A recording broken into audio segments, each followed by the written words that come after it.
Hi hello ನಮಸ್ತೆ, welcome to Amrutanjan cooking channel. ಇವತ್ತಿನ ನಮ್ಮ ರೆಸಿಪಿ ಕಾಯಿ ಬಿಸ್ಕೆಟ್ ಅಥವಾ ಕುಕ್ಕೀಸ್. ಇದನ್ನು ಮಾಡೋದು ತುಂಬ ಸುಲಭ. ತೆಂಗಿನಕಾಯಿ ಮತ್ತು ಗೋಧಿ ಹಿಟ್ಟನ್ನು ಬಳಸಿ ಮಾಡುವಂತಹ ರೆಸಿಪಿ ಇದು.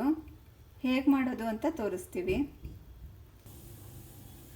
ಕಾಯಿ ಬಿಸ್ಕೆಟ್ಗೆ ಬೇಕಾಗಿರೋ ಇಂಗ್ರೀಡಿಯೆಂಟ್ಸು, ಒಂದು ತೆಂಗಿನಕಾಯಿನ ನಾನು ತಗೊಂಡು ತುರಿದಿಟ್ಕೊಂಡಿದ್ದೀನಿ.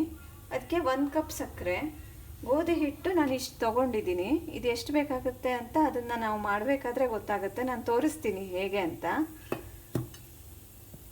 ಮೊದಲಿಗೆ ಈ ಕಾಯಿಗೆ ಈ ಸಕ್ಕರೆಯನ್ನು ಮಿಕ್ಸ್ ಮಾಡಿ ಇದನ್ನ ಕಲಿಸ್ಕೋಬೇಕು. ಚೆನ್ನಾಗಿ ಕೈಯನ್ನೇ ಯೂಸ್ ಮಾಡಬೇಕಾಗತ್ತೆ. ಇದಕ್ಕೆ ಈ ಥರ ಕಲಸಿಟ್ಕೋಬೇಕು. ಸ್ವಲ್ಪ ಉಪ್ಪನ್ನು ಹಾಕಬೇಕು, ಇಷ್ಟೇ. ಇದನ್ನು ಮಿಕ್ಸ್ ಮಾಡಿ ಒಂದು 15 ನಿಮಿಷ ಇದನ್ನ ಹಾಗೆ ಬಿಟ್ಬಿಡ್ಬೇಕು. ಇದು 20 ನಿಮಿಷ ಕಲಸಿಟ್ಟಿದ್ದು ಚೆನ್ನಾಗಿದೆ, ನೀರು ಹೊಡೆದಿದೆ. ಇವಾಗ ಇದಕ್ಕೆ ಈ ಹಿಟ್ಟನ್ನು ಸೇರಿಸ್ಬೇಕು, ಗೋಧಿ ಹಿಟ್ಟನ್ನು.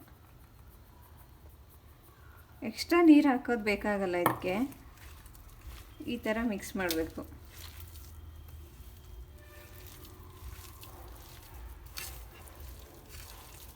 ನೋಡಿ, ಇನ್ನೂ ಹಿಟ್ಟು ಹಿಡಿಯುತ್ತೆ.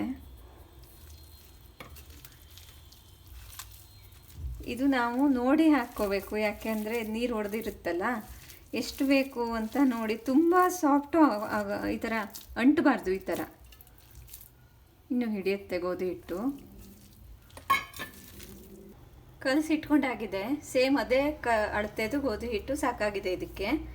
ಇವಾಗ ಸ್ವಲ್ಪ ಕೈಗೆ ತೆಂಗಿನ ಎಣ್ಣೆ ಅಥವಾ ಯಾವುದಾದ್ರೂ ಎಣ್ಣೆನ ಈ ಥರ ಹಚ್ಕೊಂಡು ಇದನ್ನ ಈ ಥರ ಉಂಡೆ ಮಾಡಬೇಕು. ಈ ಥರ ಉಂಡೆಯನ್ನು ಮಾಡಿ ಬಿಸ್ಕೆಟ್ ಥರ ಈ ಥರ ಮಾಡಬೇಕು. ಮಕ್ಕಳು ಇದನ್ನು ಬಿಸ್ಕೆಟ್ ಅಂದ್ಕೊಂಡು ತಿಂದ್ಬಿಡ್ತಾರೆ.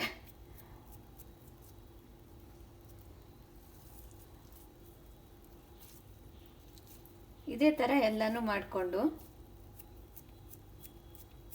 ನೋಡಿ, ಈ ಥರ ಒಲೆ ಮೇಲೆ ನಾನು ಎಣ್ಣೆ ಬಂಡಿಯನ್ನು ಇಟ್ಟಿದ್ದೀನಿ. ಎಣ್ಣೆ ಹಾಕಿ ಇದು ಕಾದಿದೆ. ಇವಾಗ ಇದನ್ನ ಈ ಥರ ಬಿಡ್ತಾ ಬರಬೇಕು.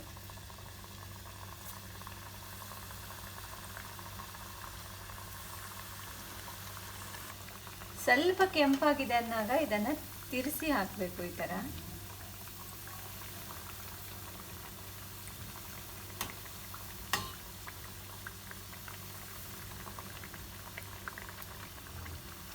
ನೋಡಿ, ಈ ಥರ ಕೆಂಪಾಗಬೇಕು. ಇದು ಇಷ್ಟು ಕೆಂಪಾಗಿದೆ.